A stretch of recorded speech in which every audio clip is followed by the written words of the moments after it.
Blessings. Welcome to today's Law Enforcement Daily Devotional. Still in Numbers, chapters 8 through 10.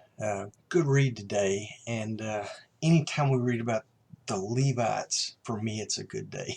So, chapter 8 talks about the lampstands. And I have a great affection for reading and learning about the lampstands as well. And we've talked about this, just the symbolism of the lampstands and the foreshadowing of Christ as he comes, and he is the light of the world. The lampstands showing up again in Revelation and representing the churches. It's just, the lampstands are so cool. You know, the earth cannot live without light. We just can't survive.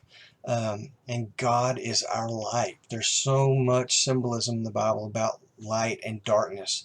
And as a cop who worked 10 plus years on midnight shift, it gives you an understanding of how important light is at times. You know, riding around in the dark, jumping out, chasing people, and all of a sudden you're in a dark area.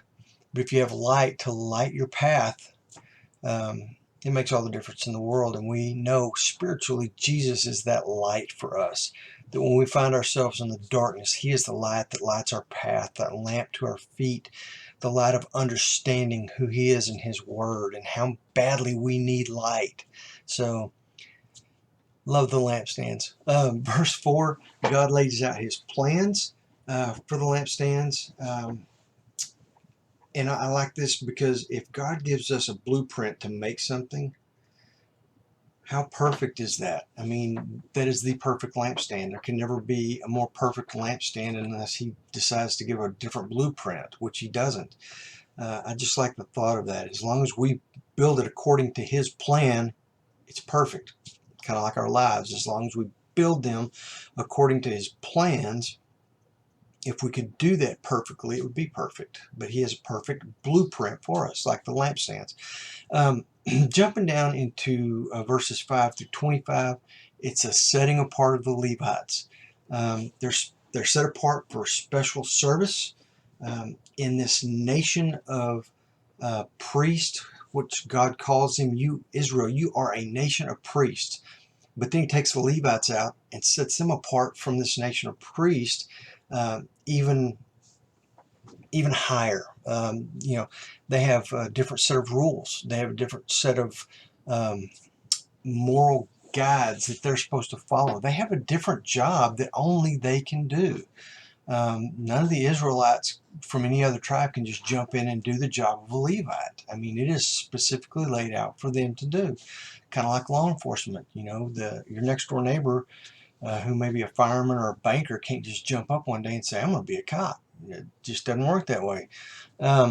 So I also like the fact that the Levites this is the only place in the Bible that I've ever found that retirement is mentioned.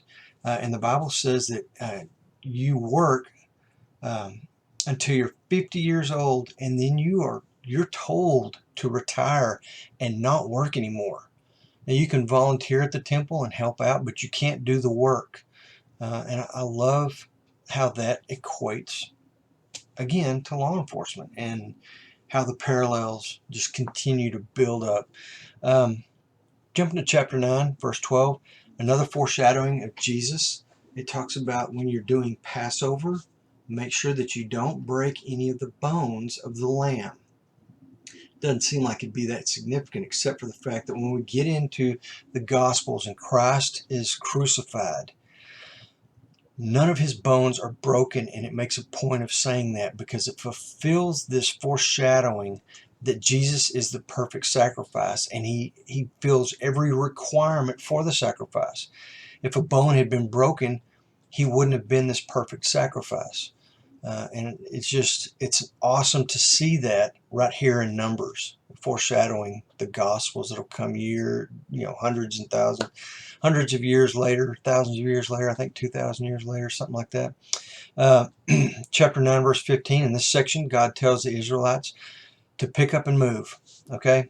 At this point, he has given them all the rules, all the regulations, all the Levitical laws, the places they're supposed to be, and he gives them he tells them to make these trumpets in chapter 10 to signal, kind of to give them communications. You know, if you get one blast, you do this. If you get two blasts, you do this. And so they have this communication system. So God he's put them all around the temple. He's told them how to break the temple down, how to build it back up, how they're supposed to live and act. And so he's got everything is done. All the instructions have been given. And now it's like, let's do this. Let's practice it and see if we can do this. So they get up. The Israelites move together as a group, as an army. And it's a good practice. Remember, they're in the desert for 40 years, and he'll come down on the temple, he'll rise from the temple, and at these specific times, Israel it learns to obey God. When God says, get up and move, they get up and they move. When God says, stop, be still, they'll stop and they'll be still. So it's just this good practice of, let's go, okay, stop. Let's go, stop. And I love that. And I love that God shows us that as we move through his word. Tomorrow we're in Numbers 11, 12, and 13. Read ahead, come back here, and we'll do this again. Until then, be safe.